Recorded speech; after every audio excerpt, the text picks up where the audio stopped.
Oke, baik. Assalamualaikum warahmatullahi wabarakatuh. Waalaikumsalam warahmatullahi wabarakatuh. Selamat sore. Hari ini kita dari kelompok 5 yang beranggotakan saya sendiri Muhammad Reza Nawawi, kemudian ada Rizka Wulandari, kemudian juga ada Melina Sapitri. Maka materi hari ini adalah pembahasan tentang asas-asas perundang-undangan.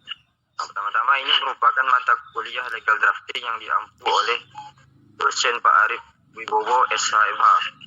Nah, sebelum kita memasuki apa-apa saja asas perundang-undangan, maka perlu kita ketahui bersama dulu bahwa asas adalah dasar atau sesuatu yang dijadikan tumpuan berpikir, berpendapat, dan bertindak. Asas-asas pembentuk peraturan perundang-undangan berarti dasar atau sesuatu yang dijadikan tumpuan dalam menyusun peraturan perundang-undangan.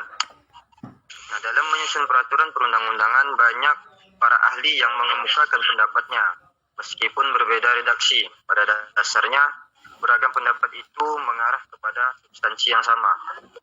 Maka ada beberapa asas peraturan perundang-undangan yang kita kenal, diantaranya yaitu pertama, asas lex superior derogat legi inferior. Dan yang kedua, asas lex speciali derogat legi generalis. Yang ketiga, ada asas lex posterior derogat legi priori. Yang keempat, ada asas legalitas. Nah, saya ada ambil bagian satu, yaitu akan menjelaskan asas lex superior derogat legi inferior.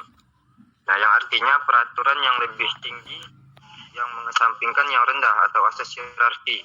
Dalam kerangka berpikir mengenai jenis dan hierarki peraturan perundang-undangan pasti tidak terlepas dalam benak kita.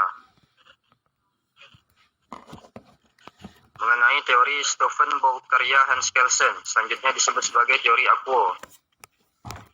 Nah, jenis dan hierarki peraturan perundang-undangan terdiri atas Undang-Undang Dasar Negara Republik Indonesia tahun 1945. Yang pertama, 1. Ketetapan Majelis Permusyawaratan Rakyat. Yang kedua, Undang-Undang Peraturan Pemerintah Pengganti Undang-Undang. Yang ketiga, Peraturan Pemerintah. Yang keempat, Peraturan Presiden. Yang kelima, Peraturan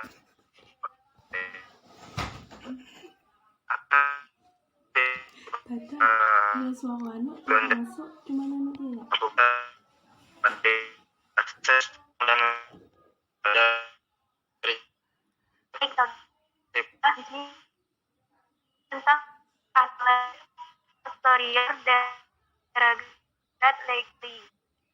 Di sini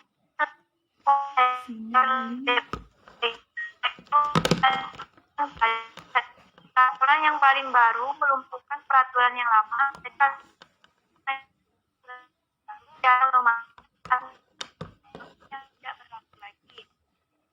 Dan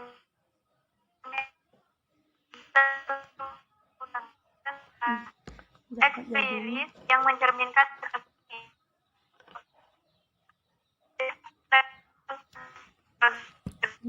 teori dalam pasal 76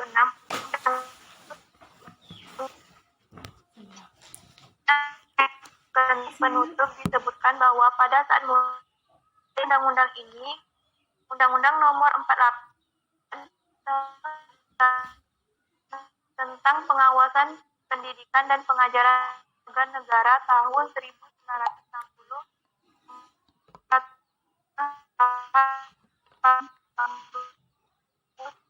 2103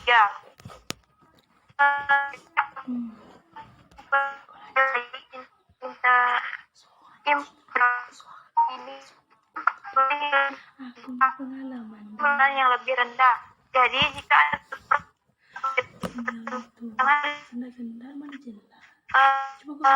peraturan yang lebih dengan peraturan yang lebih tersebut bagi peraturan perundang-undangan yang bertentangan dengan peraturan yang lebih tinggi, maka dapat dilakukan judicial review atau uji materi yang diajukan melalui gugatan dan Mahkamah Agung. Kasus bertentangan dengan asas lex superior derogat legi inferior menunjukkan penggunaan keuangan daerah Ya, suara kita sendat-sendat. Tak jelas. Sinyal agak kurang ya. Itulah, Nat.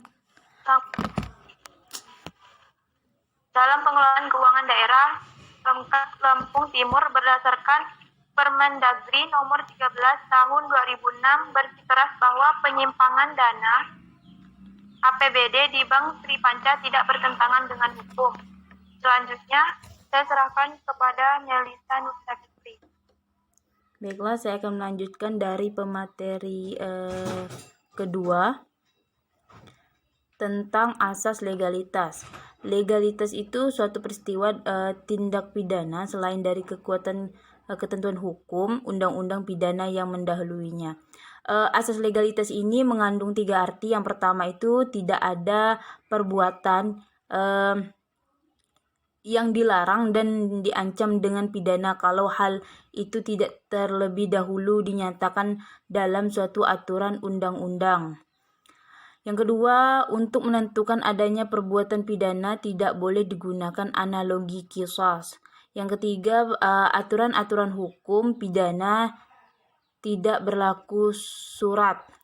Contohnya itu seperti